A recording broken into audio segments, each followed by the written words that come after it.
guys, I just want to give you a quick 5 things that you can do to really improve your form very quickly. So the first thing that we want to think about when we're doing our form is just making sure that we have absolute maximum power in it. You should be tired when you're done doing the form, regardless of what form it might be. It might be a white belt form, it might be a high-level black belt form. You should be panting when you're done. And that's not even the 5, that's just an overall tip. Make sure you have absolute power in it.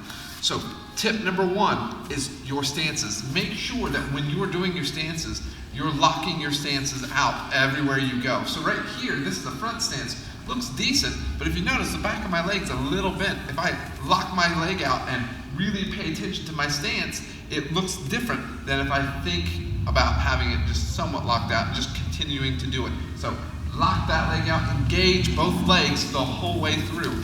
Make sure that you stay correct in where you're doing your foot position too. So if it's shoulder width apart, make sure it's shoulder width apart. If it's supposed to be further apart, put it further apart. It really depends on the style of kata or form that you're doing. For instance, if it's a karate kata, you may be actually lower than what you need to be with your legs turned out a little bit. If it's more of a taekwondo one, you may have your feet pointing more forward and not quite as low, but still pretty low. So that's number 1, pay attention to your stances, specifically your foot position in those stances. The second thing I want to talk about is your chambers, and that goes across both your feet and your hands. So if I'm going to do an outer forearm block, making sure that I'm well prepared to do that outer forearm block, and I'm doing it with proper chamber and then proper power and explosion and putting my hands in the correct position. If I'm doing a number 2 ground kick from a back stance, the same thing. I might make sure, again, I'm in a good back stance before I go, but then getting properly chambered in my technique. So check your chambers everywhere you go. Number 3 is your foot position. So when you're kicking, or like I said in your stances, making sure that you have proper foot position so that when you're throwing that kick, you've got your foot in the right place for whatever kick that may be. For instance, on a front kick, I don't kick with the heel of my foot, but instead I kick with the ball of my foot, and making sure that I have that proper foot position in place. If I'm doing a side kick, I'm hitting with that blade edge of my side kick, and my toes are pointing down, and my toes are pointing back at me as well. I don't want to just throw my foot up in a lazy position. And with the round kick, I prefer, and I think it looks the best, if you use the ball of your foot in your forms when you're throwing the roundhouse kick. So if you're coming around, ball of the foot, toes pulled back, pointing back at you. So that's number 3 is foot position. Number 4 is to stick your kick. So whenever you throw a kick, don't retract it back quickly, right? But stick your kicks. Even if it's just for a split second.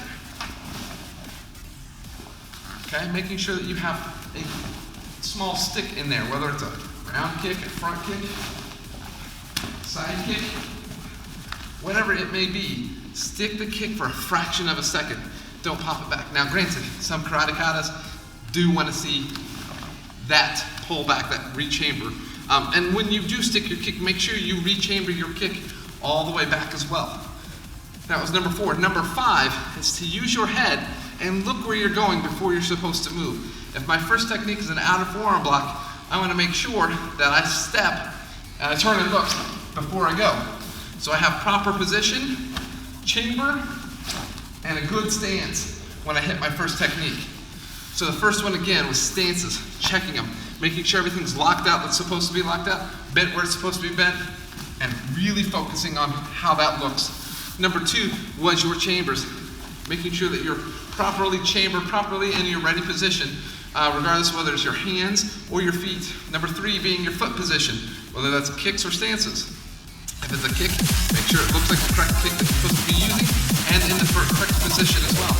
Number 4 was sticking your kick, making sure that you kick and hold it for just a fraction of a second. And number 5 is to make sure you turn your head before you move, looking in the direction that you're going. Because remember, an attacker is coming at you. You don't just blindly do it, but you see the person and then go. So utilize those 5 steps to better improve your form and improve those scores on your form for competitions or for your testings. So hopefully you can put some of those into place. Hey, if you found this video useful, make sure you hit that thumbs up button down below. Subscribe to the channel if you're not already. All that helps grow the channel. That way I can reach more people and help them out too. Make sure you're following me on Instagram, Facebook, Twitter. I'm all over the place. Until next time, I'll see you.